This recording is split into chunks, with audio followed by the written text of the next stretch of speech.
जय हिंद, वंदे मातरम, अस्सलाम वालेकुम, या अली मदद। वक्फ संशोधन अधिनियम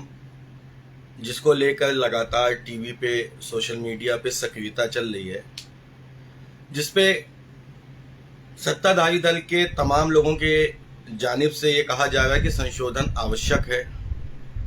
संशोधन होना चाहिए।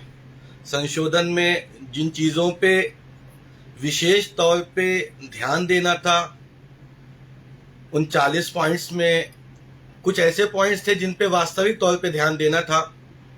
जिन पे ये कोशिश करनी थी कि इसके माध्यम से वक्फ की जो प्रॉपर्टियां हैं इनसे आर्थिक स्रोत तैयार करके अल्पसंख्यक समुदाय के लिए क्या आर्थिक सुदृढ़ता की जा सकती है, क्या आर्थिक रूप से उनको सुदृढ़ किया जा सकता है। मैं ये मानता हूं कि वक्फ बोर्ड के पास बहुतायत में ज़मीन है। मैं ये मानता हूं कि वक्फ बोर्ड की ज़मीनों का सही से इस्तेमाल नहीं हुआ। मैं ये मानता हूं कि वक्फ बोर्ड का जो आवंटन है उसमें किसी प्रकार के अराजक तत्वों की संलिप्तता है। मैं एक्सेप्ट करता हूं इन तमाम चीज़ों को, लेकिन जब अधिनियम बनना था उसमें कुछ और चीज़ों पे भी ध्यान आकर्षित करने की आवश्यकता थी। उसमें सबसे प्रथम बिंदु यह है कि तमाम वो अल्पसंख्यक समुदाय के शिया एवं सुन्नी समाज के लोग जो बेमकान थे, उनको मकान देने के लिए वक्फ बोर्ड को अधिकृत किया जाता है कि वक्फ बोर्ड तमाम उन लोगों को मकान दे,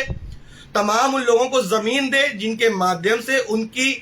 कम से कम छत का इंतजाम हो सके। क्योंकि प्रधानमंत्री जी द्वारा जो प्रधानमंत्री आवास योजना है उसके तहत अगर आपके पास जमीन हो तो अगर वक्फ बोर्ड किसी को जमीन आवंटित कर देता तो वहां पर वो अपना पक्का मकान बना लेता। वो औपचारिक तौर पे भी वक्फ बोर्ड के जो कार्यकाल है, जो वक्फ बोर्ड की जमीन है, जो वक्फ बोर्ड के पास प्रॉपर्टी है, उसके अधिकृत आधार पे उससे उनको कुछ फायदे हो जाते। मैं ये मानता हूं कि वक्फ बोर्ड की तमाम उन संपत्तियों पे इंफ्रास्ट्रक्चर का डेवलपमेंट होना था। इंफ्रास्ट्रक्चर का डेवलपमेंट सिर्फ इसलिए होना था ताकि आर्थिक रूप से वक्फ बोर्ड की कुछ सोर्स ऑफ इनकम हो सके। जो एक बहुत बड़ा मसला चल रहा है कि डीएम अथवा कलेक्टर को प्रशासक के तौर पे हर जिले में अधिकृत तौर पे अधिकारी बना दिया जाए, तो मेरे दो ही सवाल हैं जिसके जवाब शायद पिछले 10 साल से हुसैनाबाद ट्रस्ट से भी आकाए शरीयत मौलाना सैयद कल्बे जवाहर नकवी साहब भी मांग रहे हैं कि छोटे इमाम बाड़े, बड़े इमाम बाड़े, शाह नजफ एवं तमाम वो उन जमीनें जिनका वार्षिक जो है समीकरण कुछ ऐसा है कि वो करोड़ों रुपए में आता है, उसके आधार पे हुसैनाबाद ट्रस्ट जो कि जिसके की प्रशासक स्वयं जिला अधिकारी लेवल के लोग होते हैं, क्या उन आवंटन में किसी प्रकार के अल्पसंख्यक समुदाय के उद्धार के लिए, अल्पसंख्यक समाज के विकास के लिए या अल्पसंख्यक समाज के किसी भी व्यक्ति विशेष के लिए आर्थिक रूप से, सामाजिक रूप से क्या कोई सुदृढ़ता की गई? जवाब है नहीं, क्योंकि आज तक उसका लेखा जोखा भी समाज के बीच प्रस्तुत नहीं किया जाता है, अपितु उसके लिए कई बार निवेदन भी किए जा चुके हैं। वक्फ संशोधन अधिनियम में तमाम वो चीजें थी जिसपे वास्तविक तौर पे जिन पृष्ठभूमि पर विचार करना था, विचार के बिंदु थे कि आर्थिक स्रोत कैसे सृजन किया जाए उन जमीनों से ताकि अल्पसंख्यक समुदाय के उद्धार एवं अल्पसंख्यक समुदाय के विकास की बात हो सके। आर्थिक रूप से उनको सुदृढ़ करने के लिए क्या इंफ्रास्ट्रक्चर डेवलप कर सकते हैं, उनकी सामाजिक आवश्यकताओं में अस्पताल, हॉस्पिटल, कॉलेजेस, उनके बच्चों की उच्चतम शिक्षा के लिए उन जमीनों को कैसे सुचारू रूप से विकसित किया जा सकता है, इन मुद्दों पे भी बात होनी चाहिए थी।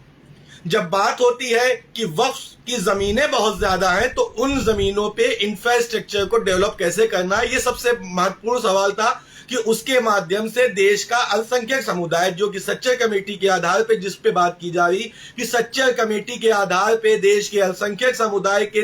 का जो तुष्टीकरण हुआ है उसको सामाजिकरण करने के लिए बातें की जा रही, लेकिन वास्तविक आधार ये है कि क्या उस जमीन से आर्थिक रूप से अल्पसंख्यक समुदाय का क्या कुछ उद्धार हो सकता है, क्या विकास हो सकता है, क्या सुदृढ़ता दी जा सकती है, इस पे विशेष महत्व देना चाहिए था।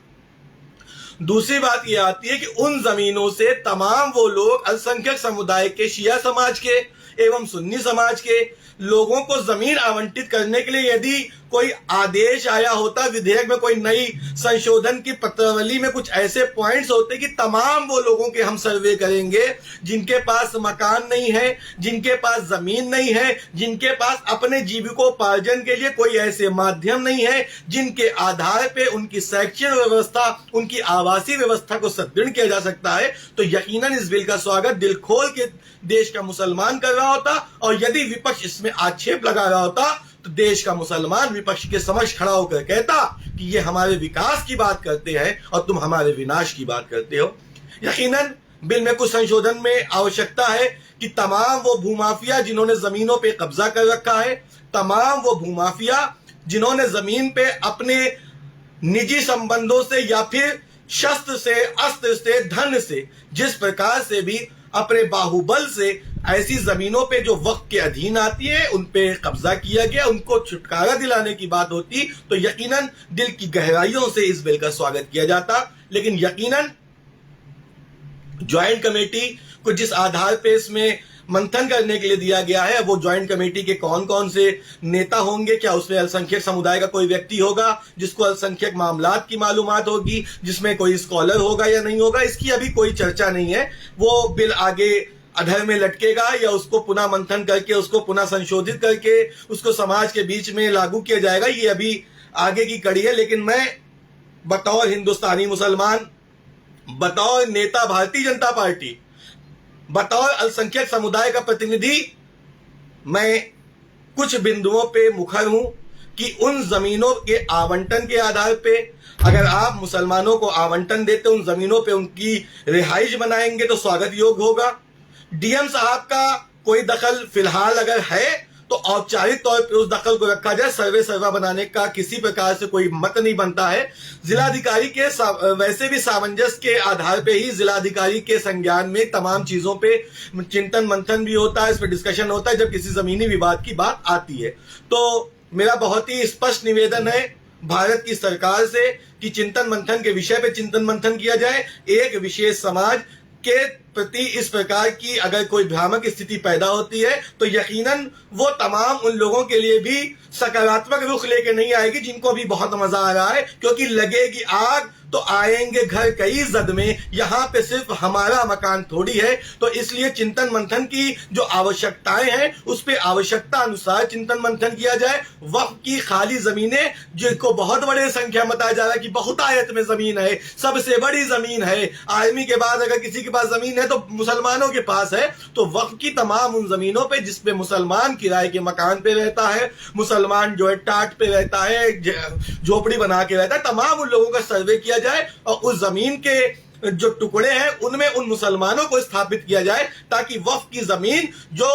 कि अलल खैर के मुताबिक है कि उससे खैर हो सके समाज का, तो उसके मुताबिक ये दान किया जाता है। वक्फ की जमीन किसी व्यक्ति विशेष या समाज विशेष के लिए अगर स्थापित की गई है, अगर उसको दान दिया गया है तो उस समाज के विकास के लिए, उस समाज के उद्धार के लिए, उस समाज के सामाजिक ढांचे को, आर्थिक ढांचे को मजबूत करने के लिए उन लोगों ने हम लोगों को ये वक्फ की है, ये हमको दान की है। तो इसमें राजनीति नहीं होनी चाहिए। अगर आपको वास्तविक तौर पे अल्पसंख्यक समुदाय के विकास की बात करनी है, अल्पसंख्यक समुदाय के उद्धार की बात करनी है, अल्पसंख्यक सामाजिक विकास की बात करनी है, समाज के ढांचे को मजबूत करना है, तो इन मुद्दों पे भी बात की जाए। उनके इंफ्रास्ट्रक्चर से आर्थिक डेवलपमेंट समाज का जो हो सकता है उस पे बात की जाए। जो लोग बेर मकान है उनको मकान दिया जाए, इस पे बात की जाए। प्रशासक के तौर पे बिठाल देने से वक्फ की जमीनों पे किसी भी प्रकार का निरंकुश लोगों